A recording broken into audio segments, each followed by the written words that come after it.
ভাত, রুটি বা পরোটার সঙ্গে খাওয়ার জন্য এই রেসিপিটা একদম পারফেক্ট। এটা অতি সহজেই বাড়িতে বানিয়ে ফেলতে পারবেন। কিছু পরিমাণ বোনলেস চিকেন নিয়েছি। বাড়িতে যে কজন সদস্য থাকবে সেই অনুযায়ী আপনারা নেবেন। তাতে অল্প একটু নুন মিশাবো আর কর্নফ্লেক্স পাউডার মিশিয়েছি। মিশিয়ে আধ ঘন্টা এটা ম্যারিনেট করতে রেখে দিয়েছি। ক্যাপসিকাম নিয়েছি। ক্যাপসিকামকে আমি টুকরো করে নেব। ক্যাপসিকাম শরীরের পক্ষে খাওয়া খুবই ভালো, সেই জন্য ক্যাপসিকামটা আমি নিয়েছি। আর ইয়েলো বেল পেপার নিয়েছি, এটাকেও ক্যাপসিকামের মতো টুকরো করে নেব। এইগুলো বাজারে অতি সহজেই পাবেন। বাড়িতে বানাতে গেলে এগুলো বানিয়ে যদি আত্মীয় স্বজনকে খাওয়ান বা খুবই ভালো লাগবে। তারপর একটা রেড বেল পেপার নিয়েছি, সেটাকেও আমি ক্যাপসিকামের মতো টুকরো করে নিচ্ছি। ক্যাপসিকাম আমি হাফ নিয়েছি, বেল পেপারগুলো হাফ হাফ নিয়েছি। আপনারা যে পরিমাণে খাবেন সেই অনুযায়ী নেবেন। একটা পেঁয়াজ, গোটা পেঁয়াজ নিয়েছি, বড় সাইজের নিয়েছি, সেটাকেও একটু বড় বড় করে কেটে নিয়েছি। তারপরে আমি কাঁচা লঙ্কা নিয়েছি, কাঁচা লঙ্কাগুলোকে একটু বড় করে টুকরো করে নিয়েছি। কড়াইতে রিফাইন তেল দিয়েছি 4 চামচ মতো। তাতে চিকেনটাকে আমি ফ্রাই করে নেব।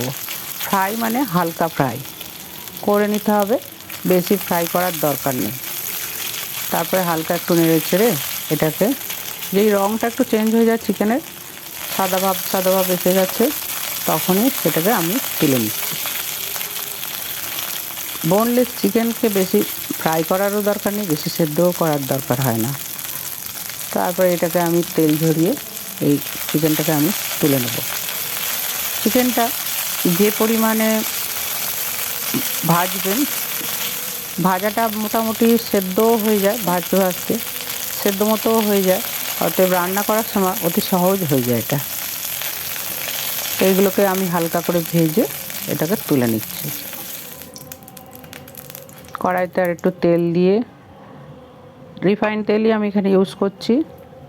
তেল দিয়ে তেলটা যখন গরম হয়ে আসবে তখন সমস্ত সবজিটাকে আমি দিয়ে দিলাম। বেল পেপার, ক্যাপসিকাম, পেঁয়াজ, কাঁচা লঙ্কা দিয়ে এটাকে একটু হালকা করে নাড়াচাড়া করে নিচ্ছি।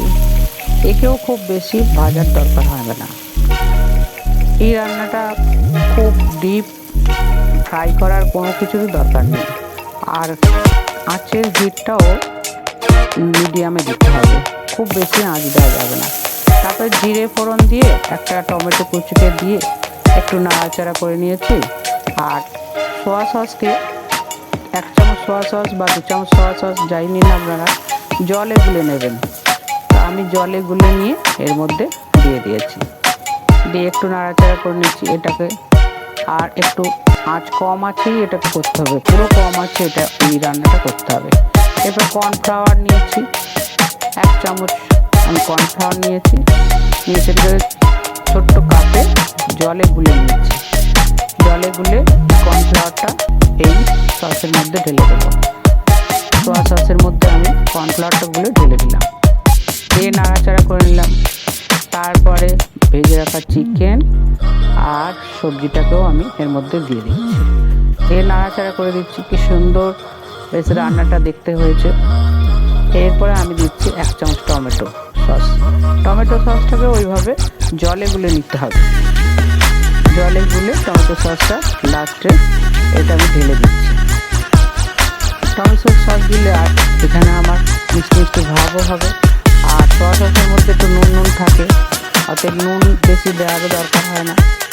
আর খেতেও বেশ এই রান্নাটা খুবই ভালো হয়। আর কাঁচা লঙ্কা যদি ঝাল থাকে একটু ঝাল হয়ে যায়। এরপরে আমি আন্দাজ মতো অল্প পরিমাণ নুন দেবো, কেন সোয়া সসের মধ্যে নুন থাকে, সেই জন্য নুনটাও বেশি দেওয়ার দরকার নেই। এবার নেড়ে চেড়ে নিচ্ছি নুনটাকে, একটু হালকা ঢাকা দিতে হবে। ঢাকা দেওয়ার কারণ বেশিক্ষণের জন্য না, 2 মিনিট ঢাকা দিয়ে একটু রাখতে হবে। দিলে কি হবে, সমস্ত জিনিস একটু মজবে, রান্নাটা মজে যাবে। তারপরে এটাকে তুলে নিচ্ছি। কি সুন্দর দেখতে হয়েছে। এটা রুটি, পরোটা বা ভাতের সঙ্গে যেভাবেই খান না কেন সকলেরই ভালো লাগবে, ছোট বড় সকলেরই ভালো লাগবে। তাই এই রান্নাটা অতি সহজে কম সময়ে ভালোভাবে সবাইকে খাওয়ার জন্য রান্না করা যায়।